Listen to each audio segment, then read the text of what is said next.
বেসরকারি হাসপাতালেও মিলবে বিনামূল্যে চিকিৎসা পরিষেবা। কার্যকর হচ্ছে 2017 সালের আইন। পরিষেবা নিশ্চিত করতে উদ্যোগ স্বাস্থ্য দফতরের। 17টি হাসপাতালে রাখা হবে মোট 660টি ফ্রি বেড।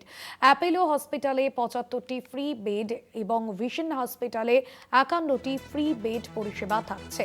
বেসরকারি হাসপাতালেও এবার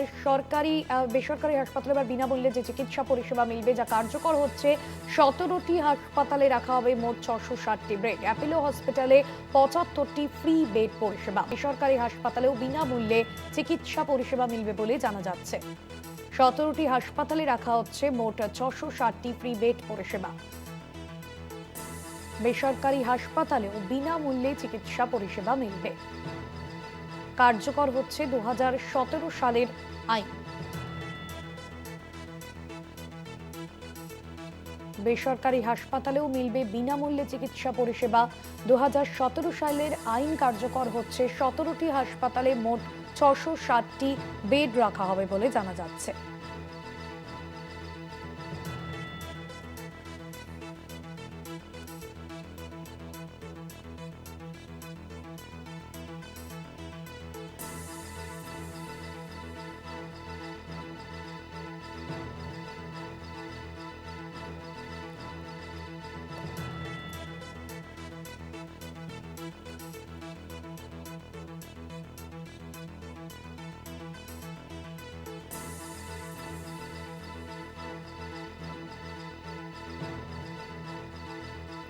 বেসরকারি হাসপাতালেও মিলবে বিনামূল্যে চিকিৎসা পরিষেবা। পরিষেবা নিশ্চিত করতে উদ্যোগ স্বাস্থ্য দপ্তরের।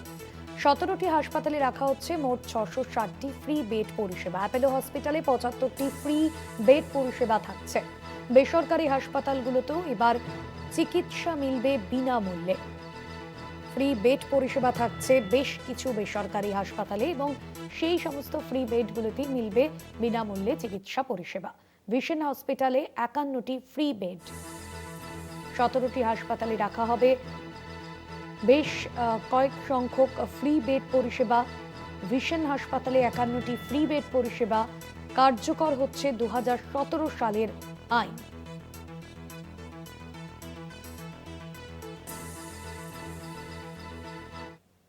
সবে একটা বৈঠক হয়েছে বেসরকারি হাসপাতালের সঙ্গে, সেটা কলকাতা শহর এবং শহরতলির চারপাশে বেসরকারি হাসপাতাল। আগামীকাল আমাদের জেলার বেসরকারি হাসপাতালদের সঙ্গে আছে।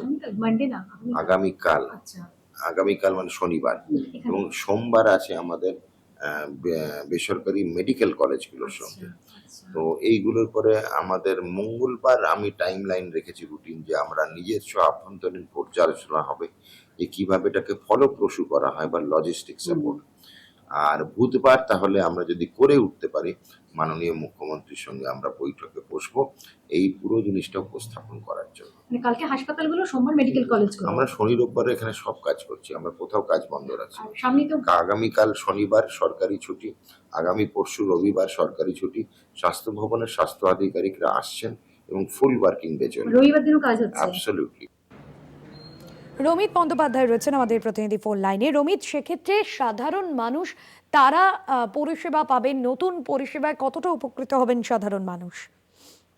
সেটি একেবারেই দেখো, যেরকম আমরা শুনেছিলাম, নতুন সরকার আসার পরেই মুখ্যমন্ত্রী বলেছিলেন, এসএসকেএম এ প্রথম মিটিং করেছিলেন এবং সেখান থেকে বলেছিলেন যে সেই 10% সিট, অর্থাৎ বেসরকারি হাসপাতালে সেই সিট, যেই সমস্ত বেসরকারি হাসপাতাল যখন প্রতিষ্ঠা হয় তাদের কোনোভাবে সরকার তাদেরকে হেল্প করেছে, সেই সমস্ত বেসরকারি হাসপাতালে সেই সিট রাখতে হবে। এবং সেই রকম ভাবে কিন্তু একদম স্বাস্থ্য ভবনের তরফ থেকে, অর্থাৎ সেই কাজ শুরু করা হয়েছে ইতিমধ্যেই। কলকাতার কলকাতা সহ প্রায় 17টা হাসপাতাল, বেসরকারি হাসপাতাল নথিভুক্ত করা হয়েছে, যেখানে কিন্তু একদম ফ্রিতে একেবারে চিকিৎসা করতে হবে। রমিত, এই জায়গা থেকে জানতে চাইবো যে কতগুলো বেসরকারি হাসপাতালে এই ফ্রি বেড পরিষেবা থাকছে? আমি তোমাকে সেরকম ভাবে বললাম, এক্ষুনি বললাম 17টা, প্রায় 17টা এই মুহূর্তে কলকাতায় নথিভুক্ত হচ্ছে। এছাড়াও রয়েছে কিন্তু জেলার আরো বেসরকারি হাসপাতালগুলি। একেবারে স্বাস্থ্য ভবনের লাগাতার মিটিং চলছে এবং সেই মিটিং আগামীকালও আছে, সোমবার দিন আছে। বেসরকারি হাসপাতালদের সাথে জেলার যে বেসরকারি হাসপাতালগুলি রয়েছে তার সাথে মিটিং করা হবে স্বাস্থ্য ভবনের তরফ থেকে, এবং স্বাস্থ্যমন্ত্রী কিন্তু একেবারে তার পুরো স্বাস্থ্য ভবনের টিম নিয়ে এই পুরো ব্যাপারটা একদম তাড়াতাড়ি করে যাতে সেই পরিষেবা দেওয়া যায়, চালু করা যায়, সেরকম ভাবে কথাবার্তা চলছে। একেবারে এই মুহূর্তে অব্দি তোমাকে জানাতে পারি 17খানা কিন্তু সরকারি হাসপাতাল একেবারে নথিভুক্ত হয়েছে সেখানে, এবং সেখানে একেবারে সেই মানুষগুলো যারা ধরো সরকারি হাসপাতালে গিয়ে কোনোভাবে তাদের কন্ডিশন ক্রিটিক্যাল হচ্ছে, কোনোভাবে সেখানে যদি কোনো সরকারি হাসপাতালে সিট না থাকে, তখন কিন্তু তারা রেফার করলে একেবারে বেসরকারি হাসপাতালে, এই 17খানা কলকাতার বেসরকারি হাসপাতালের মধ্যে বহু নামজাদা হাসপাতাল রয়েছে যেগুলো সাধারণ মানুষের একেবারে আয়ত্তের বাইরে, এবং সেখানে কিন্তু ওই 10% সিট একেবারে তাদেরকে মোটামুটি দেখা যাচ্ছে 660টি এর মধ্যে যে সিট বেসরকারি হাসপাতালের সিট, সেখানে কিন্তু এখন অব্দি পরিষেবা পাবে সেই সমস্ত রেফার্ড পেশেন্ট যাদের কে সেরকম ভাবে সরকারি হাসপাতাল থেকে কোনোভাবে রেফার একদমই একদম